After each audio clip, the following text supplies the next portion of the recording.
Governor Punjab Chaudhry Muhammad Sarwar نے وزیر اعلیٰ سردار عثمان بزدار کا استعفیٰ منظور کر لیا۔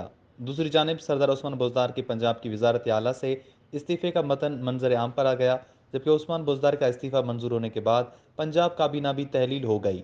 اس معاملے پر گورنر پنجاب چودھری سرور نے وزیر اعظم عمران خان سے حتمی اجازت بھی لی۔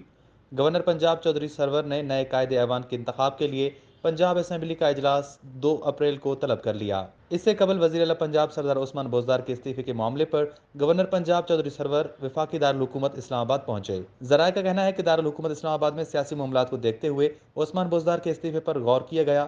وزیر اعظم عمران خان نے گورنر پنجاب چودھری سرور کو وزیر اعلیٰ پنجاب سردار عثمان بزدار کے استعفے سے متعلق ہدایات دیں۔ ذرائع کا مزید کہنا ہے کہ گورنر پنجاب عثمان بزدار سے مل کر قانونی تقاضے پورے کر چکے ہیں۔ ذرائع کا یہ بھی کہنا ہے کہ گورنر پنجاب چودھری سرور کی جانب سے وزیر اعظم عمران خان کو پرویز الہی سے ملاقات اور نمبر گیم کے بارے میں بھی آگاہ کیا گیا۔